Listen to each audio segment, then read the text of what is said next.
Bienvenidos a Alimentos y Regiones y a nuestro homenaje respetuoso de reconocimiento para todos aquellos que dieron un paso adelante en una historia incierta en un mundo cambiante. 200 años de historia son tiempo suficiente para consolidar un país próspero, justo, que merezca ser vivido. La Argentina cumple este año con un dejo de nostalgia y mucho de confusión sobre nuestra identidad y capacidades para cristalizar el sueño de quienes nos precedieron. ¿Quién no desea un gran país fuerte y digno para dejarle a sus hijos y nietos? Siempre viene a mi memoria la frase del presidente John Kennedy, quien le dijo una vez a los norteamericanos: no te preguntes qué puede hacer tu país por ti, pregúntate qué puedes hacer tú por tu país.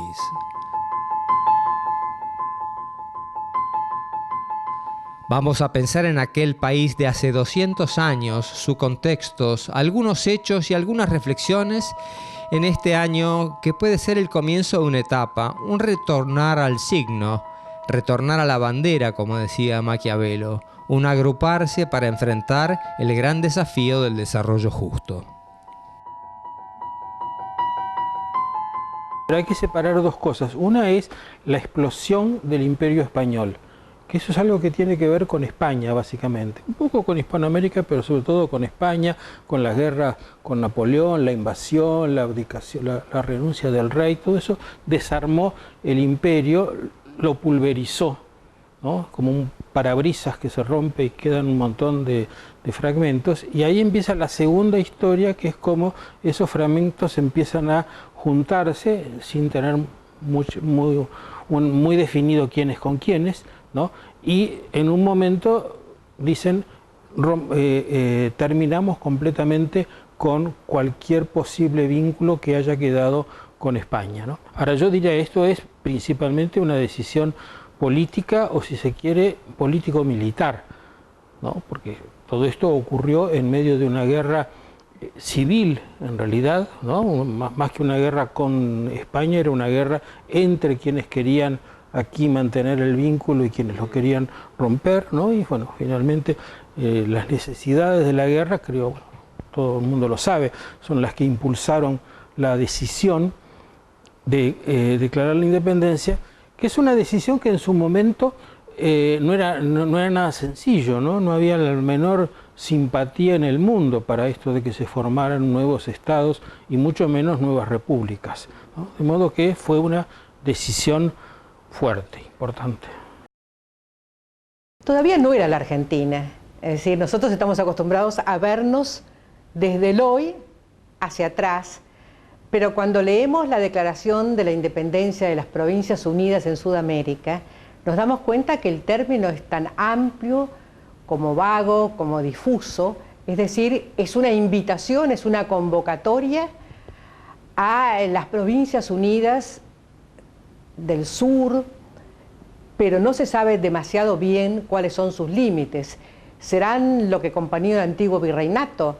Ya en 1816 hay sectores del antiguo virreinato, por ejemplo, lo que va a ser la República del Paraguay, que están francamente separados.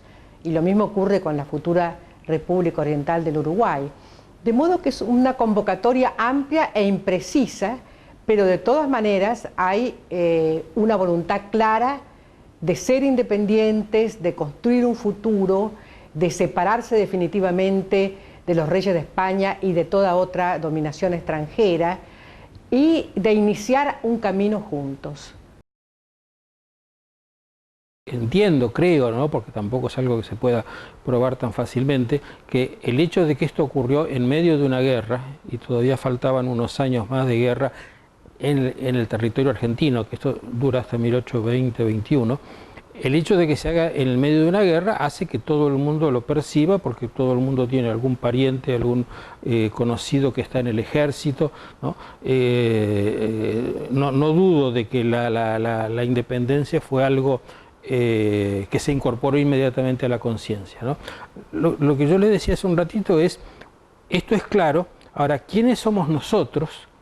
Es lo que no está construido todavía, y todavía llevó unas cuantas décadas construir.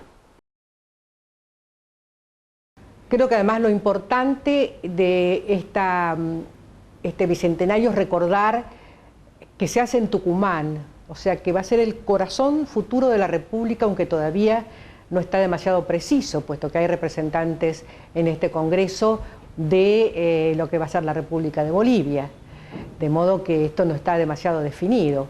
Pero el hecho de ser en Tucumán le da un paso más allá del primer gobierno autónomo que se concreta y se realiza en Buenos Aires. Es decir, acá hay representación de las provincias como tales. Y un poco la idea que quedó inconclusa en 1810 por parte de la Junta de convocar a un congreso, es esto lo que se realiza 6 años más tarde. Las ideas políticas y filosóficas chocaban en un momento de grandes cambios en el mundo y aquí en las colonias se vivía con igual incertidumbre. San Martín cumple un rol determinante con su firme posición de no permitir que la idea de la independencia de España quede empantanada en las luchas internas. En mi opinión, San Martín no miraba las cosas ni desde Buenos Aires ni desde lo que luego será la Argentina. De hecho, él vivió aquí, en lo que llamamos la Argentina, muy poquito tiempo, entre 1812 y 1822. Tiene toda una vida en España, una vida después en Chile y Perú y una vida en Europa, ¿no? Y mi impresión es que su manera de mirar las cosas cuando llegue a 1812 es una manera de hispanoamericano, es decir, de un americano que vive en España y se pregunta por qué va a pasar con la totalidad de Hispanoamérica, ¿no? Entonces su prioridad es terminar la ruptura del lazo con España, pero no para fortalecer a Buenos Aires particularmente, ¿no? ni a Chile particularmente, ¿no? Parece que tenía una mirada más amplia, ¿no? Y así, mientras los hermanos Carreras en Chile, Artigas en la Banda Oriental y varios caudillos del interior del país trataban de imponer sus ideas, la organización nacional comenzaba a cobrar forma tejiendo y enhebrando los hilos de las ideas y realidades que imperaban en ese momento, tanto que instalar una monarquía que era una idea con fundamento y con muchos adherentes. Desde el hoy nos parece que quienes pensaban en una monarquía eran unos malvados, pero en realidad si miramos el panorama mundial en 1816, quienes pensaban en una monarquía temperada, o sea, como decía Belgrano, una monarquía con limitaciones, como era la monarquía británica entonces, pienso que tenían bastante sentido común, puesto que en 1815 lo que podría llamarse el espíritu de la Revolución Francesa republicana, que había derivado en Napoleón, en el Imperio, había sido totalmente derrotado y las monarquías tradicionales, llamadas legitimistas, estaban en pleno, tratando de restablecer el mundo como era antes de 1789. Entonces estas repúblicas incipientes en Venezuela, o esta revolución del Río de la Plata, o digamos lo que estaba ocurriendo en América, era un elemento perturbador y revolucionario. Entonces quienes habían encabezado este movimiento, en muchos casos pensaron que una forma de encontrar un posible acuerdo, un entendimiento con el mundo europeo, era ese de la monarquía temperada. De ahí que en Tucumán la mayor parte de los diputados tuvieran simpatías monárquicas. Y a partir de allí fue dibujándose un camino sinuoso que con el tiempo va siendo nuestra identidad y forjando nuestras convicciones hasta hoy.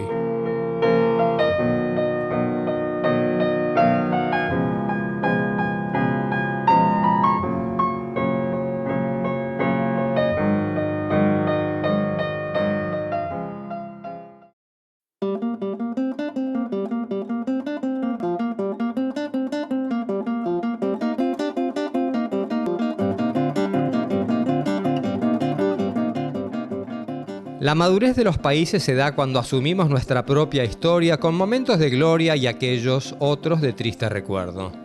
1816 fue un hito extraordinario, definitorio, que cortó definitivamente nuestra relación con España, pero no aplacó las luchas internas que mantuvieron al país en un estado de caos, mientras simultáneamente se mantenía una heroica guerra que fue tallando la identidad de muchas provincias y generando héroes que veneramos por siempre.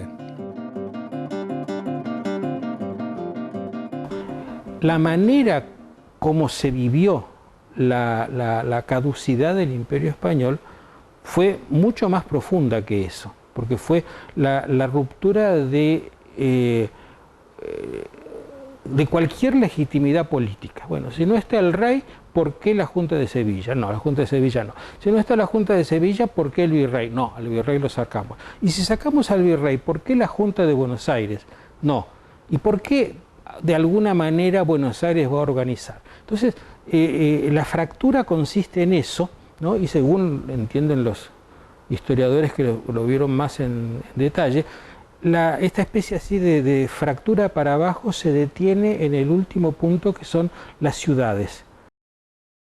Porque en realidad en 1820 el país estalla, y eso que se había intentado, que era continuar el sistema monárquico centrado en el virreinato a través del dominio de la capital virreinal de Buenos Aires, se demuestra imposible, porque saltan todas las estructuras viejas y bueno, y cada región se va acomodando con autoridades que podrían llamarse naturales, o sea, con el jefe regional, con el comandante de milicias, con el gran estanciero, y eso es un poco las formas federales que vamos a tener, de hecho, cuando durante 30 años, del 20 al 53 y todavía más, porque Buenos Aires todavía se niega a participar después de la Unión. Y luego se empieza a pensar en ese interín, y sobre todo a través de figuras como Alberdi o Echeverría, se piensa en la posible salida institucional que puede tener el país.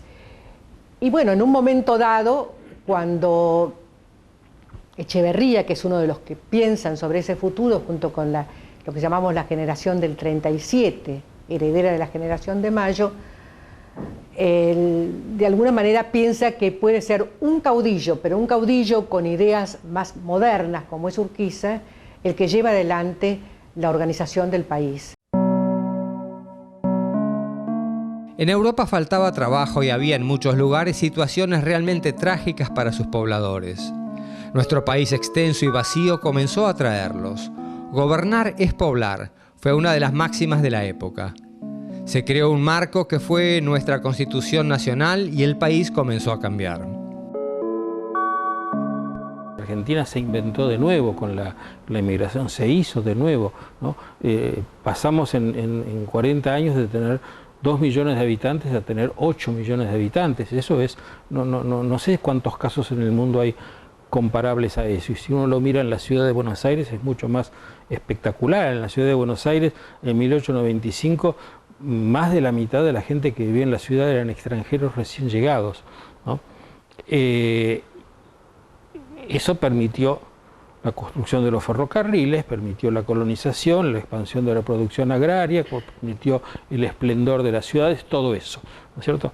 Y a la vez, pasamos a la segunda parte, generó un problema que podemos llamar de identidad, pero también se puede llamar de nacionalidad, en el sentido de que la nación se supone que es algo que culmina en su Estado, ¿no? La nación es lo que crea los vínculos de solidaridad entre los habitantes y el Estado, ¿no? Entonces el hecho de un Estado que está construyéndose y que tiene por debajo suyo una cantidad de gente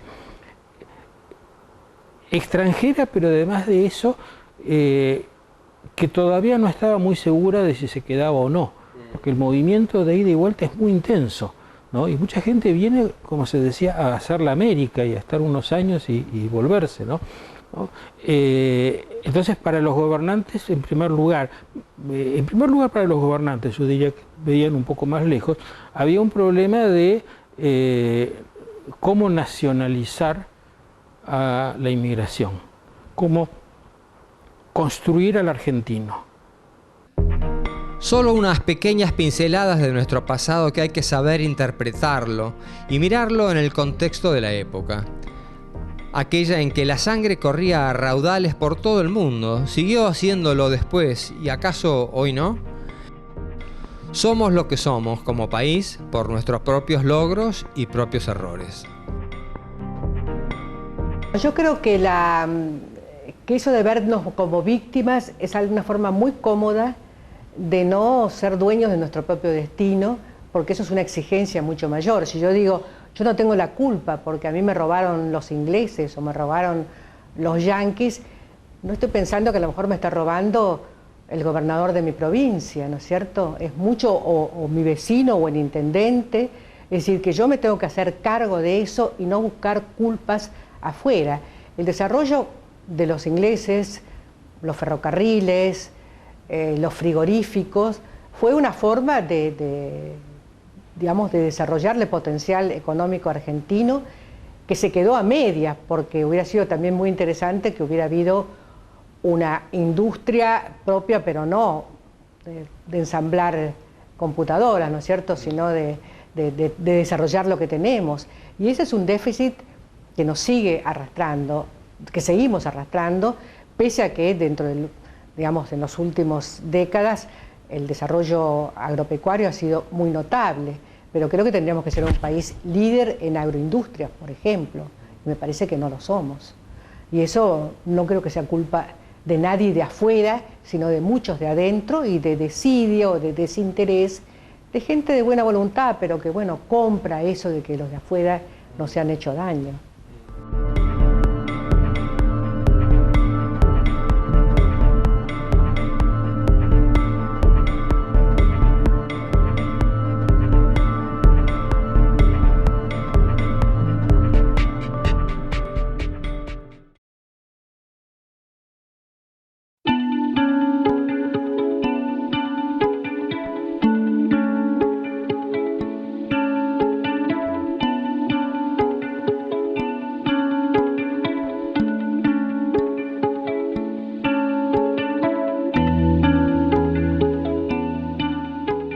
El desarrollo federal de nuestro país de manera genuina es aún una cuenta pendiente.